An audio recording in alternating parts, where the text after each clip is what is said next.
fantasy short stories. Return Visitors by Daniel Charles Wilde.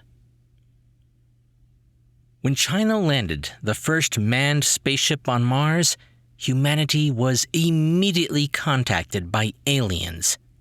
Formerly concealed by dark matter, it turned out that space was filled with intelligent life that had been eagerly waiting to meet us.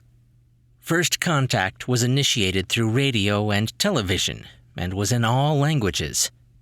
The announcement stated that now that we were an interplanetary species, we had earned the right to be contacted by the multitude of alien species that had been observing humanity for tens of thousands of years. They said that they were so happy to have seen us progress to this point, and that they were thrilled to welcome us into the larger community of intelligent life. Over the next few years, Earth was besieged by tourists from space.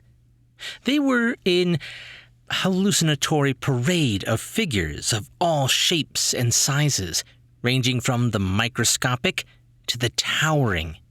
They came bearing gifts, technology, medical breakthroughs, and seemed to only want one thing: to talk to a human, any human, about any and every aspect of our lives.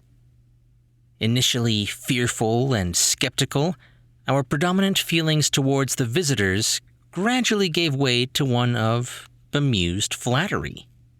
While we were interested in their cultures, biology, and technology, they seemed to be interested in us as individuals. Over and over again, we were told how special and unique we were, and how long they had waited to meet us. I was fascinated by the aliens as well, and when the first visiting centers where humans and aliens could meet were opened, I volunteered to be a liaison. I got to serve as a type of tour guide and intermediary between the visiting humans and the visitors beyond the stars. Over my time working there, I even got to know some of the aliens personally. One, a creature who charmingly referred to himself as Jumble, took a personal interest in me and my life. Jumble looked like a 3-foot-tall, fuzzy octopus with nearly comically enlarged eye gear and a breathing apparatus. Despite his odd appearance, over time, the two of us became close friends, perhaps best friends. He seemed to love and appreciate me unconditionally, and seemed anxious to help me in any way he could. For example, when learning of a rare medical condition my family was genetically prone to, he provided me with a cure that I passed along to my doctor to share with the larger medical community.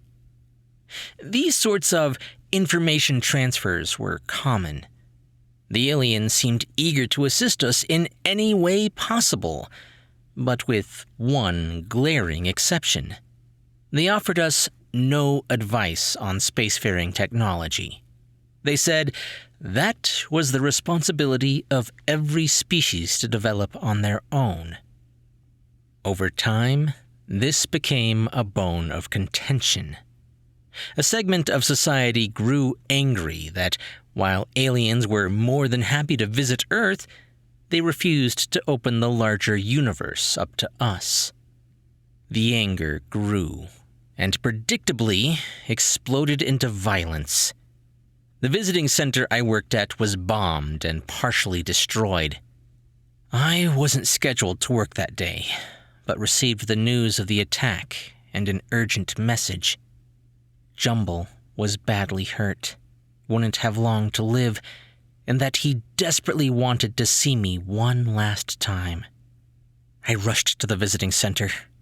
When I arrived, Jumble was in terrible condition.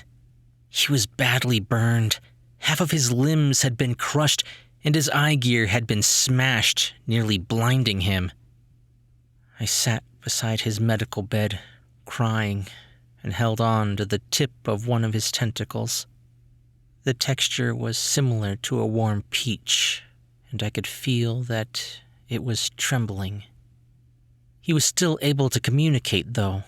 His voice, through the translation device, quivered and squealed with feedback. It was a sound I knew denoted strong emotion. He told me the aliens understood, and that they weren't angry at all. They wouldn't hold humanity accountable for the actions of a few angry members of our species. They had been watching us a long time, and weren't terribly surprised this happened. In fact, Jumble said that he'd even return personally in another body. This was one of the first references I, or anyone from Earth as far as I knew, had heard about the aliens' beliefs about the afterlife. It was a subject they usually seemed uncomfortable talking about. Understandably curious, I probed deeper. "Are you an avatar of some kind?" I asked. "If so, what does your real body look like, and where are you?" Jumble's translator made a slight squeal and a popping sound, sounds I attributed to denoting both sadness and amusement. "No, this was the body I was born into, but my essence, my personality, will be reborn on my home planet. This will happen to all the alien visitors destroyed today.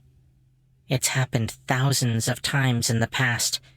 It'll just take a while for me to return to Earth, and I'll never see you again. I have grown to care about you, and I am deeply distressed by that." The statement ended with a low, prolonged squeal that I knew denoted intense grief.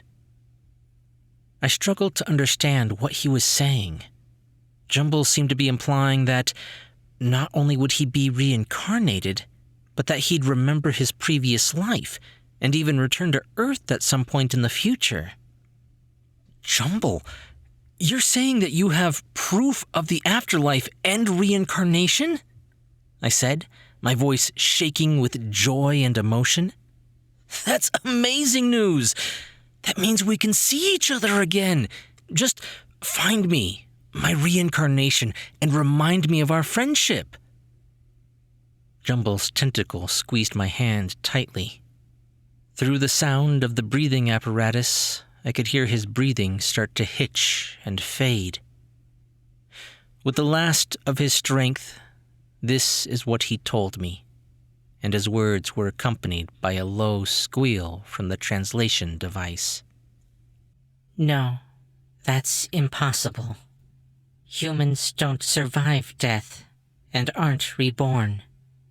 You're the only intelligent species that doesn't. That's why you are all so fascinating to us. Each of you is so unique and special. You live once, for a short period of time, and never return again. That's why I am so sad, my friend. I will miss you."